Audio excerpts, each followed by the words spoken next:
Reels பண்ணுறவங்க இப்போ நீங்கள் செல்ஃபோன் வந்த பிறகு ரீல்ஸ் பண்ணுற எல்லாருமே நடிகன் ஆகிட்டாங்க. ஸோ அவங்களுக்கு நடிப்பு சொல்லித்தர வேண்டிய வீட்டில் இருக்க எல்லாருமே ஒரு எனக்கு தெரிஞ்சு இது வரைக்கும் நான் ரீடேக் வாங்கலை இல்லை இல்லை வில்லன்னா இப்போ நான் பண்ணியிருக்க ரோலில் நிறைய வில்லனுக்கு வந்து ஒரு டெஃபனிஷனே கிடையாதுங்க. அது என்னென்னா அது எல்லாருமே புதுமுகமாக தான் வந்து அது ரஜினி சாராக இருக்கட்டும் கமல் சாராக இருக்கட்டும் எல்லாமே. அடுத்து இப்போ பொன்னின்னு ஒரு படம் 3 ஹீரோ சப்ஜெக்ட் பண்ணியிருக்கேன். கேஆர் ஜெயன் சூர்யா சாரை வச்சு படம் பண்ணாங்க. அவர் இப்போ ஒரு ஸ்கிரிப்ட் சொல்லியிருந்தார், நல்லா இருந்தது. அவர் ப்ரொடியூசர்லாம் ஓகே பண்ணிட்டாங்க. ஸோ அந்த படம் ஜனவரியில் ஸ்டார்ட் பண்ணுறதுக்கு அடுத்து ரெடி ஆகிட்டு இருக்கு.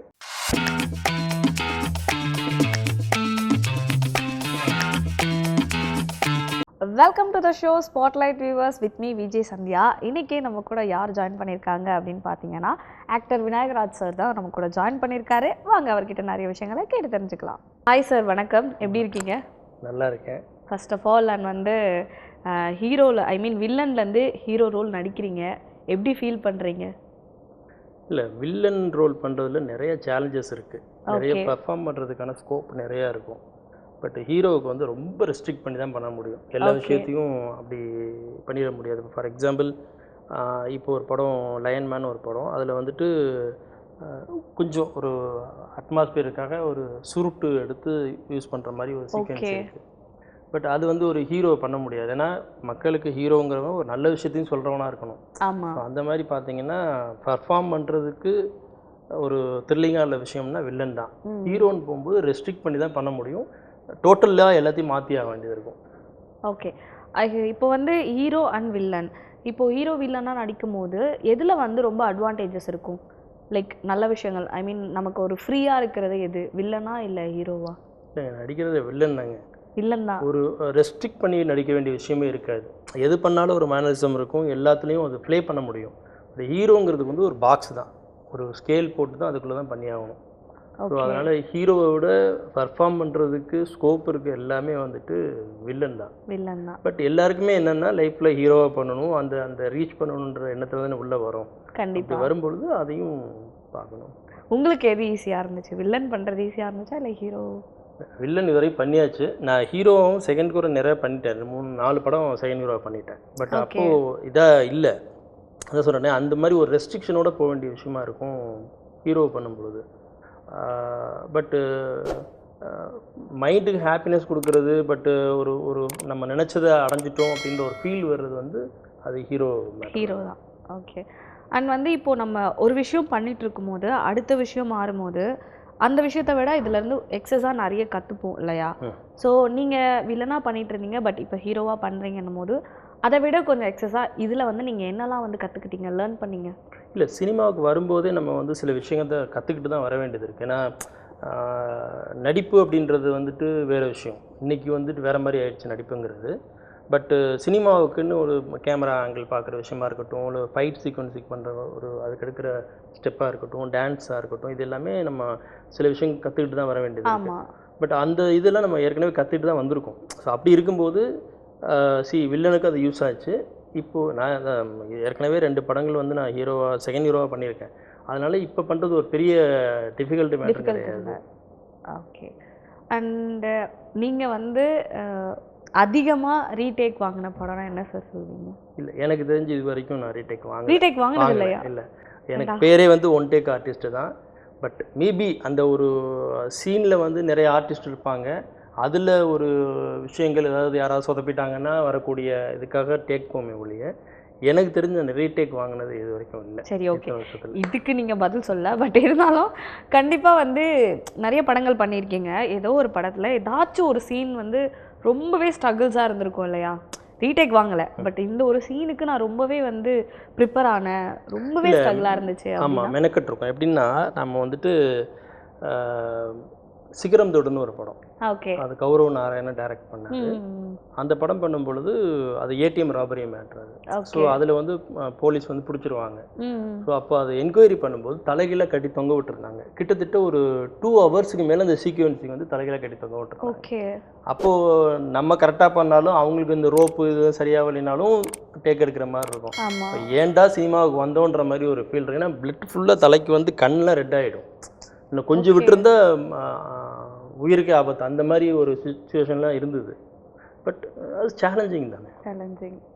ஓகே அந்த மாதிரி இருந்தது. ஓகே இதுக்கு சொல்லிட்டீங்க. லைக் வந்து நம்ம என்னதான் வந்து ஸ்ட்ரகிள்ஸ் பண்ணாலும் ஒரு சில விஷயம் வந்து ஈஸியாக ரொம்ப ஜாலியாக என்ஜாய் பண்ணி நம்ம பண்ணுவோம் இல்லையா? அந்த மாதிரி எந்த படத்தில் வந்து உங்களுக்கு நடந்திருக்கு? இருக்குங்க, நிறைய படங்கள் இருக்கு. ஓகே. ஆமாம், அதாவது நமக்கு பிடிச்ச நமக்கு நெருக்கமான சில விஷயங்களே சீக்வென்ஸில் வரும். நம்ம லைஃப்பில் நடந்தது, ஃபேமிலியில் நடந்த விஷயங்கள் கண்டிப்பா. அதை பண்ணும்போது நம்ம அந்த கேரக்டராக திருப்பி மாறுறது ரொம்ப ஈஸியாக இருக்கும். அதை நிறைய சீக்வென்ஸில் என்ஜாய் பண்ணியிருப்போம். ஏதாச்சும் ஒன்று பர்டிகுலராக ஞாபகம் இருக்கும் இல்லையா?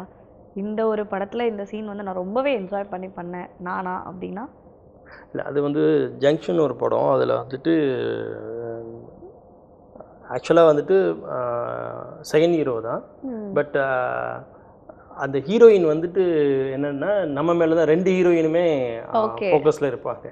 ஓகே. ஸோ அது எல்லாருக்குமே ஆஃபீஸ்லி வந்துட்டு அந்த ஒரு சீக்வென்ஸை சொல்லும் பொழுது இல்லை இவங்களுக்காக தான் அப்படின்னு சொல்லும்போது நம்ம வேறு மாதிரி ரிலேட்டடாக கனெக்ட் பண்ணுவோம்ல.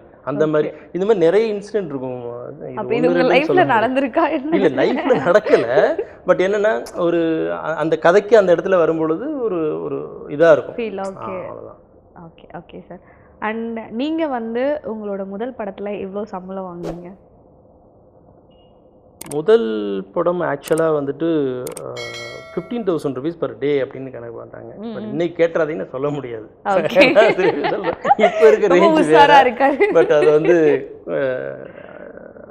சொல்ல முடியாது. சரி, ஓகே. 15,000 per day. மொத்தமாக நீங்கள் எவ்வளோ வாங்குனீங்க உங்களோட முதல் சம்பளம்? அது ஆக்சுவலாக 14 நாளாக நம்ம இருந்தது first. Okay. Okay okay sir, super. And வந்து லைஃப்பில் வந்து நமக்கு கண்டிப்பாக வந்து சக்ஸஸ் அப்படின்னு இருந்தாலும் தோல்வி கண்டிப்பாக இருக்கும். ஸோ அந்த மாதிரி வந்து நீங்கள் சினிமாவில் ஏதாச்சும் ஒரு தோல்வியை சந்திச்சிருக்கீங்களா? நிறைய விஷயங்கள் இருக்குங்க. இப்போ ஆக்சுவலாக பார்த்தீங்கன்னா நம்ம ஒரு ஒரு ஆடிஷன் சொல்லி போகிற விஷயமா இருக்கட்டும். இப்போ முன்னாடி வந்து இப்போ நம்ம நடிச்சிருக்கோம். இப்போ வர யங் டைரக்டர்ஸ் எப்படின்னு கேட்டாக்க ஒரு ஃபார்மெட் வச்சுருக்காங்க, ஒரு ஆடிஷனு. அதுக்கு வந்துட்டு அந்த ஆர்டிஸ்ட் என்ன படம் பண்ணியிருக்காங்க, என்ன கேரக்டர் பண்ணியிருக்காங்க, அந்த மாதிரிலாம் அவங்க பார்க்காம அவங்களுடைய கேரக்டருக்கு இது சூட் ஆகுமான்றதுக்காக பார்க்குறாங்க.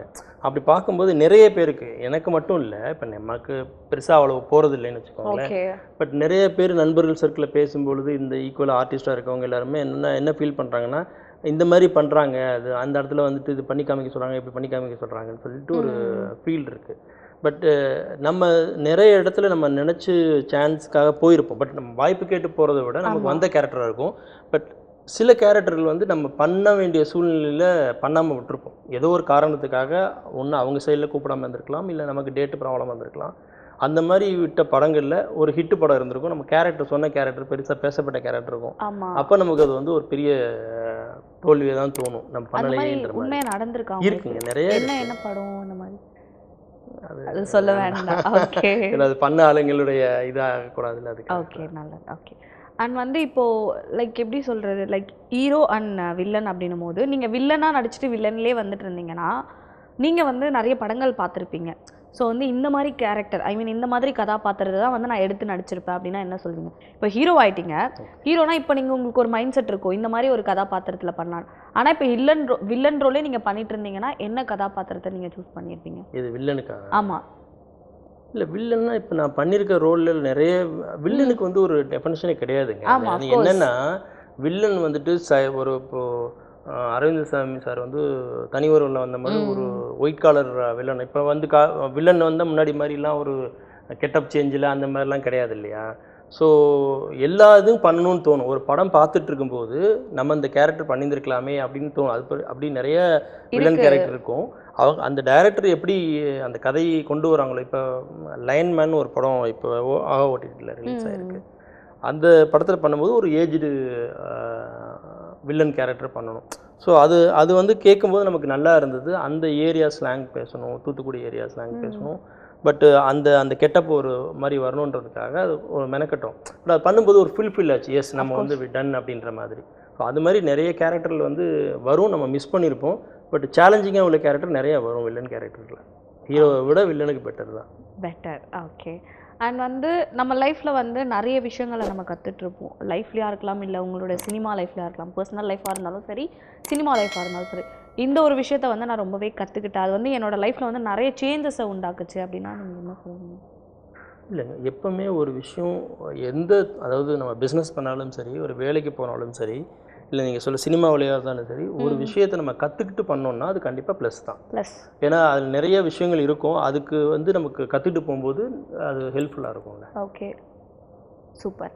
அண்ட் வந்து உங்கள் லைஃப்லேயே இந்த ஒரு விஷயத்த வந்து நான் முதல் வெற்றி, என் லைஃப்லேயே வந்து இதை ரொம்ப பெருசாக பார்க்குறேன் இந்த வெற்றியை அப்படின்னா என்ன சொல்லுவீங்க? பட் சினிமாவுக்கு வந்ததே பெரிய வெற்றி மாதிரி தான் நினைக்கிறேன். ஏன்னா இது ஒரு இன்சிடெண்ட்டில் ஒருத்தரை பார்க்குறதுக்காக நான் போயிருக்கேன். பட் எனக்கு சினிமாவில் நடிக்கணுன்ற எண்ணங்கள் காலேஜில் படிக்கும்போது இருந்தது, பண்ணணும்னு சொல்லிட்டு.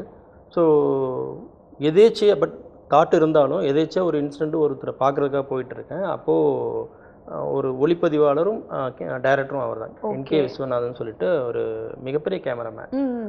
ஸோ அவர் பார்த்த உடனே நீ ஒரு நிமிஷம் இங்கே வா நடிக்கிறியான்னு கேட்டார். ஓகே. நான் யாரையோ பார்க்குறதுக்காக போயிருக்கேன். இப்போது பண்ணுறேன் சார், பண்ணலாம் சார், ஏன்னா தாட் இருக்கே ஒருத்தர் கேட்டாரே அப்படின்னு. பட் அதை பண்ணும்பொழுது அது வெற்றின்னு சொல்ல முடியாது, சந்தோஷத்துல உச்சத்தில் இருந்த விஷயம்தான். ஓகே. நம்ம ஒரு விஷயத்த நினைக்கும் போது அது நம்மளை அவங்க அதுவா தேடி வந்த ஒரு விஷயம், அதை விட ஹாப்பி ரொம்ப பயங்கரமாக இருக்கும். Super sir. அண்ட் வந்து நிறைய பேர் வந்து சினிமா துறையில் வரணும்னு ஆசைப்பட்றாங்க. அண்ட் ஆல்சோ வந்து நிறைய விஷயங்கள் இப்போது நிறையவே வந்து அட்வான்ஸ்டாக ஆகிடுச்சு இல்லையா சினிமாவில். ஸோ இப்போ இருக்க யங் ஜெனரேஷன் வந்து சினிமாவில் வரணும்னு நினைக்கிறவங்களுக்குலாம் வந்து நீங்கள் இந்த ஒரு விஷயத்த வந்து கன்சிஸ்டன்சியாக ஃபாலோ பண்ணோம் அப்படின்னா என்ன சொல்லுவீங்க? நீங்கள் ஃபாலோ பண்ணுற விஷயமா இருந்தாலும் சரி. இல்லைங்க, இப்போது சினிமா எப்படி ஆயிடுச்சுன்னா ஒரு சர்க்கிள், ஒரு டைரக்டர், ஒரு செட்டப் இருக்காங்கன்னா அவங்களுக்கு ஏதோ ஒரு வகையில் அவங்க ஹெல்ப்ஃபுல்லாக இருந்திருப்பாங்க. ஒரு ஒரு யூனிட்டாக ஆயிட்டாங்க. முன்னாடி மாதிரி ஒரு கேரக்டருக்கு வந்து அவரை கூப்பிடுங்க, இல்லை இந்த கேரக்டர் இவர் பண்ணலாம், வில்லனாக பண்ணலாம், காமெடின்னு போடுங்க அப்படின்ற மாதிரி ஒரு சினிமா இப்போ இல்லை. ஸோ ஒரு செட்டப்புக்குள்ளே சினிமா வந்துட்டதுனால நம்ம எஃபர்ட் போடாமல் நம்மளை தேடி சினிமா வராது. பட் சினிமா முதல்ல சொன்ன மாதிரி தான், சினிமாவுக்கு தேவையான எல்லாத்தையும் நம்ம கற்றுக்கணும். ஆமாம், கற்றுக்கிட்டு அதுக்கான ட்ரை பண்ணிக்கிட்டே இருக்கணும்.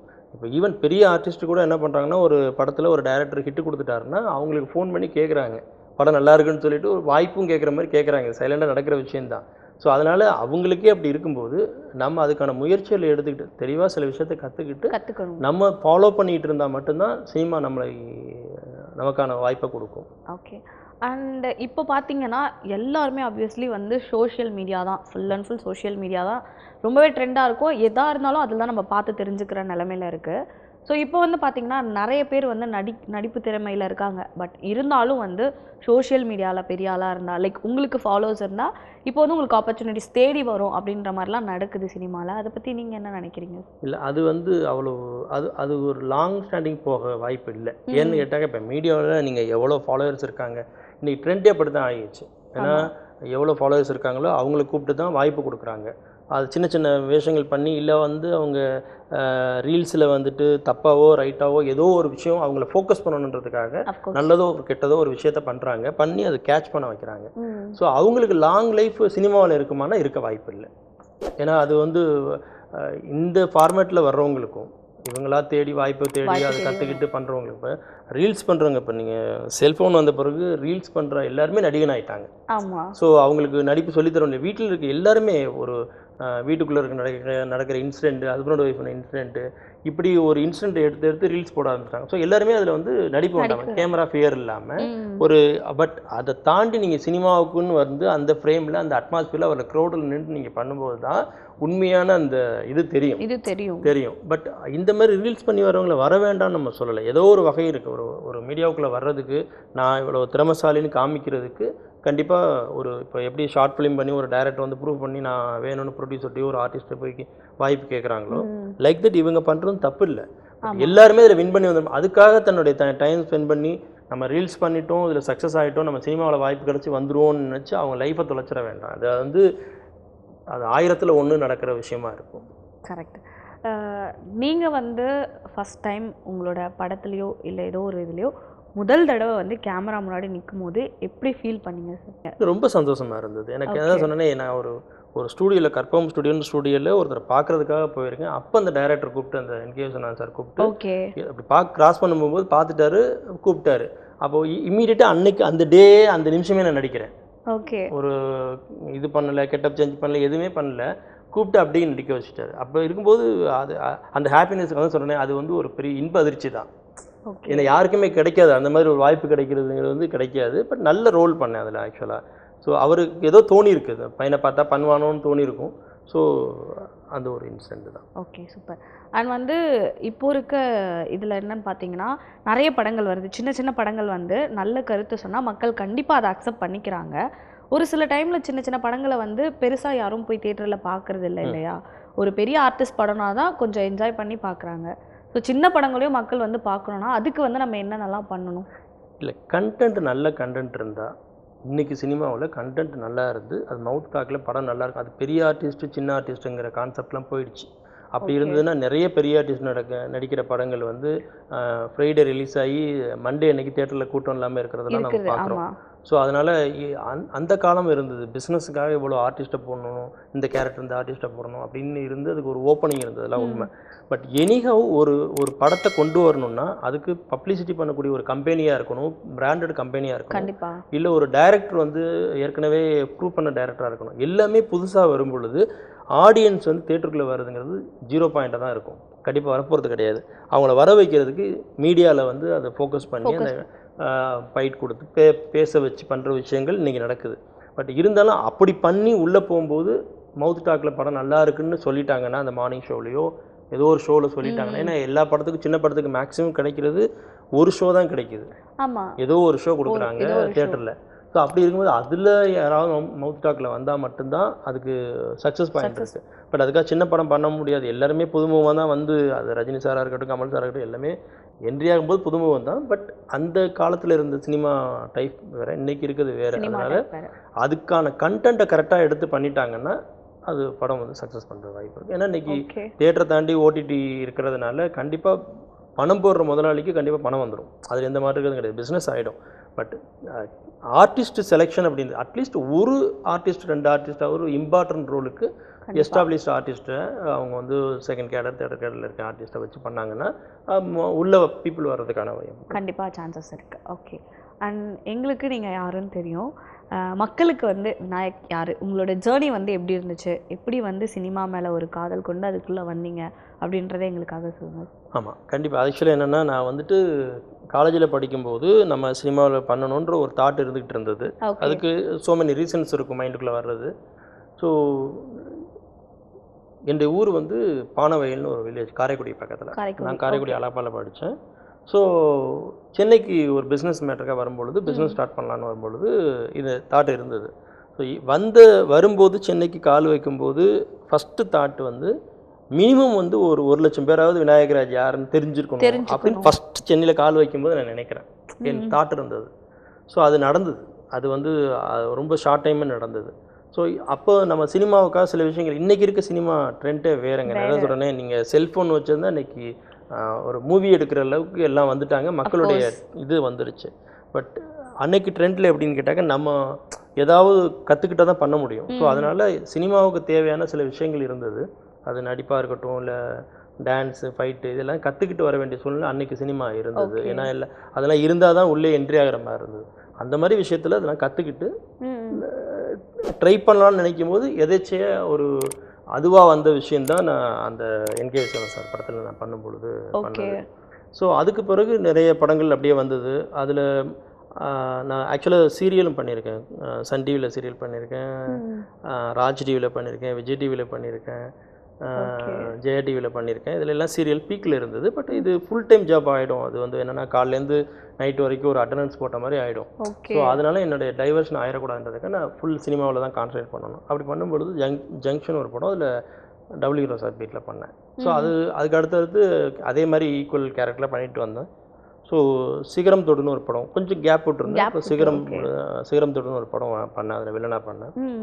அடுத்தது இடம்பொருள் ஏவல் படம் ரிலீஸ் ஆகலை, அதில் 3 ஹீரோ சப்ஜெக்ட், விஜய் சேதுபதி, விஷ்ணு விஷால், நான் 3 பேர் பண்ணோம். அதில் படம் ரிலீஸ் ஆகலை. சீனு ராமசாமின்னு சொல்லி டைரக்டர் அது பண்ணாங்க. ஸோ அதில் அது பண்ணேன். அடுத்து இப்போ பொன்னின்னு ஒரு படம் 3 ஹீரோ சப்ஜெக்ட் பண்ணியிருக்கேன், ரிலீஸ் ஆக போகுது. லைக்காவில் வந்துட்டு திருவின் குரல்னு ஒரு படம் பண்ணேன், அருண்மித் சார் கூட ஒரு இன்ஸ்பெக்டர் இப்போ பண்ணேன். நெக்ஸ்ட்டு லைக்காவிலே வந்துட்டு லாக்டவுன் ஒரு படம், அனுபவ பரமேஸ்வரன் லீடு பண்ணுறாங்க, நான் வில்லனாக பண்ணியிருக்கேன். ஸோ இப்போ இந்த லைன்மேன் பண்ணோம், ரிலீஸ் ஆகிடுச்சு ஆகா ஓடிடியில். ஸோ இப்போ நிறைய படங்கள் நான் பண்ணிட்டு வந்துட்டுருக்கேன்.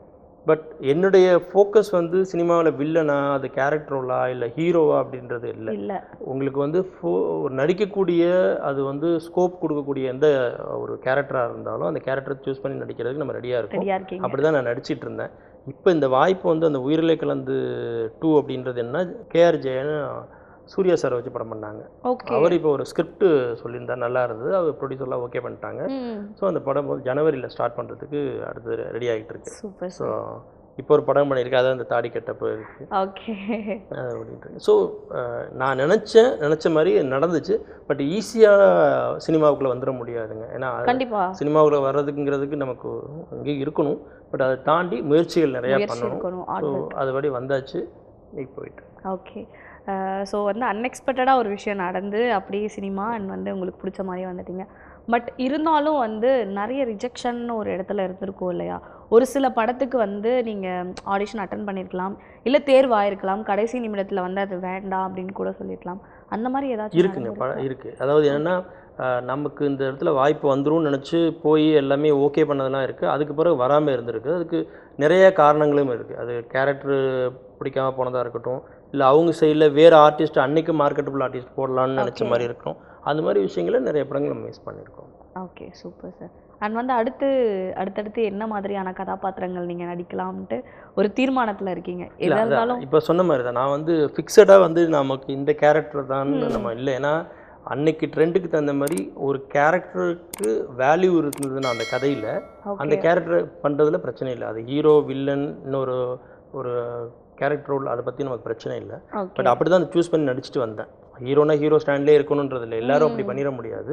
பட் என்னையை பொறுத்த மட்டும் எந்த ரோல் வந்து நமக்கு வந்துட்டு ஒரு என்ன சொல்கிறது, ஒரு சேலஞ்சிங்காக இருக்கோ அந்த ரோலை பண்ணுன்றதான் என்னுடைய தாட். அது மாதிரி பண்ணுறோம். இந்த கதை வந்து இப்போ ஹீரோ பண்ண போகிற படத்துலையுமே வந்து அந்த கேரக்டர் மேலே நல்ல ஒரு ட்ராவல் இருக்குது. ஸோ அதை பண்ணுறோம். அடுத்தடுத்த படங்கள் அதே மாதிரி இருக்குது. ஓகே.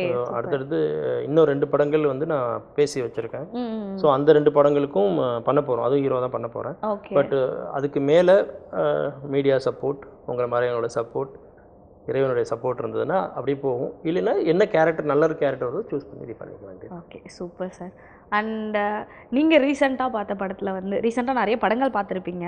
ஸோ நமக்கு தோணும் இல்லையா, இந்த கதாபாத்திரத்தை இந்த படத்தில் நம்ம நடிச்சிருந்தா நல்லா இருந்திருக்கும், அப்படி ஏதாவது தோணி இருக்கா? இல்லை, நிறைய படங்கள் நம்ம தான் சொன்னது தான், நிறைய படங்கள் இந்த கேரக்டர் தோணும். பட் அது எல்லா இடத்துலையும் நம்ம இருந்துடவும் முடியாது. பட் இப்போ நம்ம சொன்னோம் அப்படின்னா இந்த கேரக்டர் நான் பண்ணியிருந்திருக்கலாம், இதை விட நல்லா கூட பண்ணியிருந்திருக்கலாம்னு சொன்னால் மற்றவங்களுக்கு நல்லா இருக்காது. இல்லை, இருந்தாலும் எனக்கு இந்த படத்தில் நடிச்சிருக்கலாம்னு தோணுச்சு அப்படின்ட்டு கண்டிப்பாக இருக்கும். ஜென்ரலாக ஒரு ஆசை அப்படி இல்லை, பர்டிகுலராக சொல்ல முடியாது. நிறைய நமக்கு எந்த படம் பார்த்தாலும் ஒரு கேரக்டர் வந்து நம்ம இந்த இடத்துல இருந்திருக்கணும்னு தோணும். அது அந்த அந்த கலைஞனா அந்த இடத்துல நீங்கள் படம் பார்த்தீங்கன்னா, ஆடியன்ஸாக இல்லாமல் கலைஞனா பார்த்தீங்கன்னா ஒரு நம்ம மேலே வெறுப்பு ஒரு டே பண்ணியிருக்கலாமே, நம்ம இன்னும் கொஞ்சம் நல்லா பண்ணியிருக்கலாமோ அப்படிலாம் தோணும். ஆனால் பர்டிகுலராக சொல்ல முடியாது. Okay. And thank you so much for sir, thank you so much for coming. And ரொம்பவே அழகாக உங்களோட பதில்களை சொன்னீங்க. ரொம்பவே எங்கள் கூட ரொம்ப ஜென்ரலாக நிறைய ஆன்சர் பண்ணியிருந்தீங்க. Thank you so much. ஏன்னா விவர்ஸ், இன்னைக்கு ஷோ ரொம்பவே இன்ட்ரெஸ்டிங்காக போயிருக்கோன்னு நினைக்கிறேன். இதே மாதிரி சூப்பரான ஷோவில் நான் வந்து உங்களை மீட் பண்ணுறேன். Until then bye bye from Sandhya.